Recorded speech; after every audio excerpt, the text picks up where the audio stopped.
7월 4일 월요일 매일 쌓아간 위대함. 중국 명나라 시절 만리장성 동쪽 끝에 마지막 관문인 산해관에 달 편에게 글씨를 쓸 명피를 구한다는 소식이 퍼졌습니다. 그동안 단 한 번도 외적이 침입하지 못해 천하제일관이라 불린 산해관의 편의 글씨가 희미해졌기 때문입니다. 황제인 신종이 특별히 내린 명령이었기에 중국 각지에 내로라 하는 서예가들은 모두 산해관에 모였습니다. 유명세가 아닌 오로지 손수 써낸 글씨만으로 평가하여 마침내 한 명의 서예가가 뽑혔는데, 놀랍게도 그 사람은 산해관 옆 객잔에서 일하는 심부름꾼이었습니다. 관료들은 도저히 믿을 수가 없어 눈앞에서 글씨를 써보라고 했고, 남자는 붓도 들지 않고 옆에 있는 걸레에 먹을 적셔 단숨에 편에게 쓰인 천하제일관과 똑같은 글자를 써냈습니다. 도대체 어디서 서예를 공부했는지 한 관료가 묻자 남자는 이렇게 대답했습니다.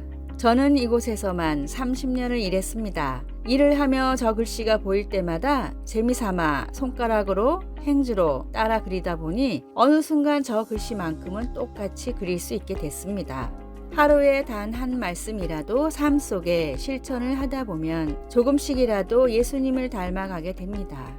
하루에 말씀 한 절씩이라도 실천해 예수님의 발자취를 최선을 다해 따라가십시오. 오늘의 말씀, 육체의 연단은 약간의 유익이 있으나 경건은 범사에 유익하니 금생과 내생의 약속이 있느니라. 디모데전서 4장 8절. 오늘의 찬송 201장 참사람 되신 말씀. 오늘의 만나, 아무리 힘들어도 주님을 닮아가는 일을 포기하지 마세요. 아침에 묵상한 말씀을 하루 동안 반드시 실천해 봅시다.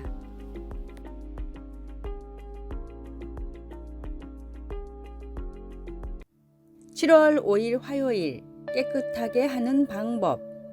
싱크대에서 두 어린아이가 손을 씻으며 생일 축하합니다 노래를 2번씩 명랑하게 부르고 있습니다. 아이들 엄마가 병균을 씻어내려면 그만큼 씻어야 해 라고 말했기 때문입니다. 여러 가지 것들을 깨끗이 유지하는 것은 귀찮은 일일 수도 있습니다. 하지만 죄를 씻어 없애는 것은 집중하여 하나님께로 돌이키는 과정을 따르는 것을 의미합니다. 야고보는 로마 제국에 흩어져 있는 신자들에게 그들의 초점을 하나님께로 다시 돌리라고 권고했습니다.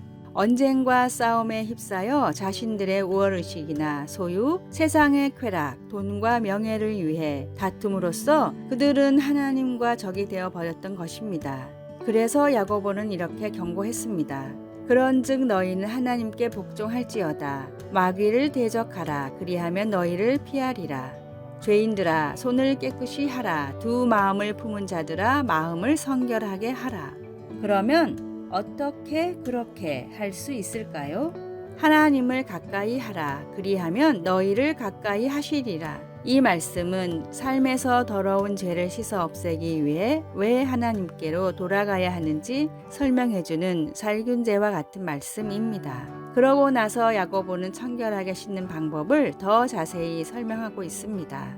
슬퍼하며 애통하며 울지어다. 너희 웃음을 애통으로, 너희 즐거움을 근심으로 바꿀지어다. 주 앞에서 낮추라. 그리하면 주께서 너희를 높이시리라.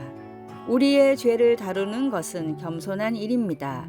하지만 신실하신 하나님은 우리의 죄 씻는 행위를 하나님을 예배하는 것으로 바꾸어 주십니다. 말씀, 죄인들아 손을 깨끗이 하라. 마음을 성결하게 하라. 야고보서 4장 4절에서 10절. 찬송 348장 마귀들과 싸울지라. 기도, 사랑하는 주님, 죄를 씻으시는 주님의 방법으로 저를 주님께로 돌아서게 하시니 감사합니다.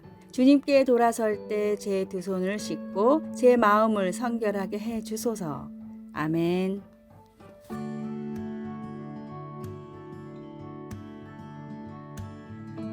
(7월 6일) 수요일, 효과적으로 설득하는 법.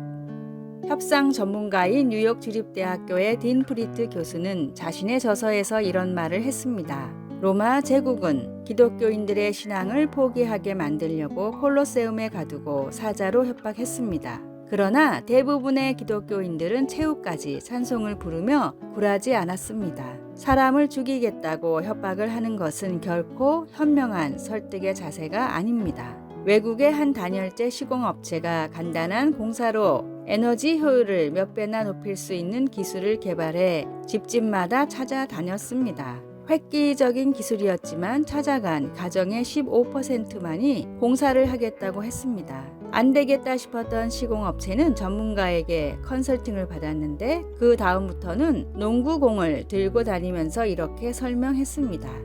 지금 이 집의 모든 창문이 닫혀 있지만 사실 새고 있는 에너지를 모두 합치면 창문에 농구공만한 구멍이 나 있습니다. 단지 설명의 방법만 바꿨을 뿐인데 성공률은 무려 61%로 4배나 높아졌습니다.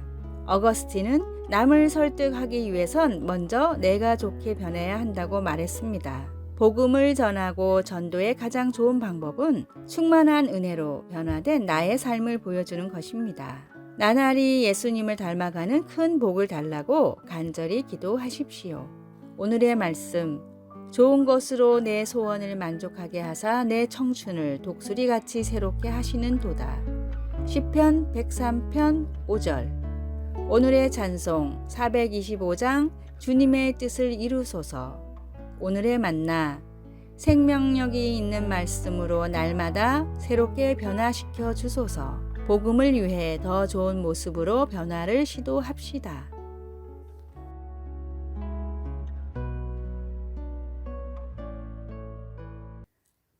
7월 7일 목요일, 엄마에게도 예의를. 엄마와 사이 좋을 필요가 없다는 말을 엄마와 관계가 나쁜 상태여도 괜찮다고 1차원적으로 이해하면 안 됩니다.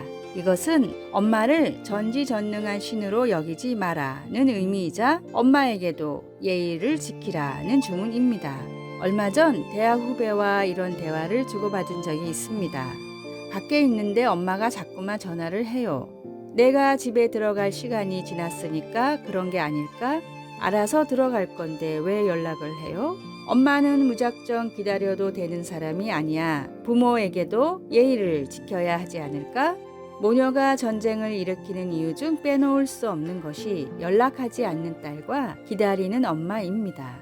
20이든 40이든 엄마 눈에 딸은 집으로 돌아올 때까지 기다려야 하는 존재입니다. 밖에서 무슨 일을 하고 다니는지, 따로 살 경우에는 밥은 잘 먹고 다니는지, 연애라도 하면 남자친구랑 사고라도 치는 것은 아닌지 별의별 걱정을 다 합니다. 그러므로 딸들에게는 엄마를 안심시켜야 할 의무가 있습니다. 문자나 전화로 안부만 들려줘도 엄마들은 안심합니다. 저는 이 작업을 엄마 안심시키기라고 부르고 있습니다.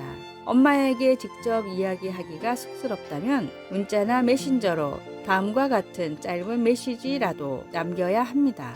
엄마, 요즘 저 이렇게 살고 있고 잘하고 있어요. 못 믿어온 딸에서 한시름 놓은 딸로 신분 상승이 이루어지는 것을 체감할 수 있을 것입니다. 말씀.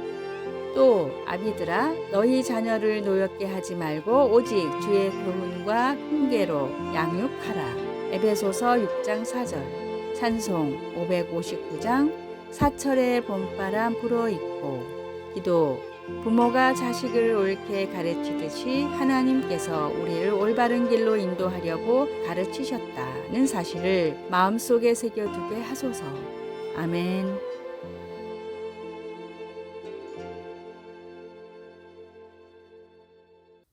7월 8일 금요일, 호칭의 중요성.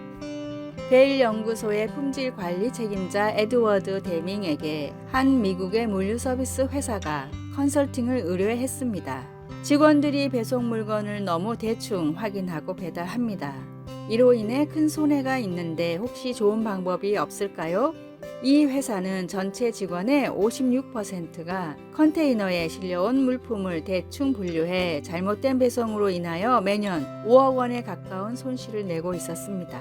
금전적 손실을 떠나 물류회사에는 치명적인 배송 실수로 인해 소비자와의 신뢰가 깨지는 것이 더 큰 문제였습니다. 복잡해 보이는 문제였지만 에드워드는 회사 담당자에게 해결책을 단 한마디로 말했습니다.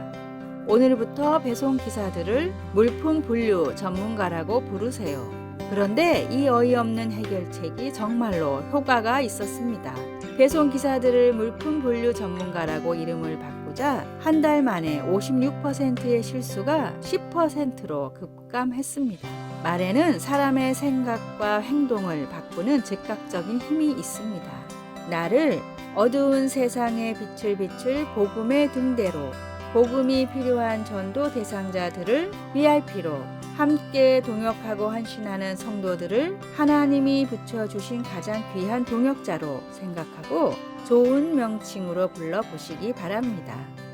오늘의 말씀, 너희는 그렇지 않을지니 너희 중에 큰 자는 젊은 자와 같고 다스리는 자는 섬기는 자와 같을지니라. 누가복음 22장 26절. 오늘의 찬송 92장 위에 계신 나의 친구. 오늘의 만나, 상대를 나보다 낮게 여기는 겸손의 마음을 주소서. 만나는 모든 사람에게 될 수 있으면 존칭을 씁시다.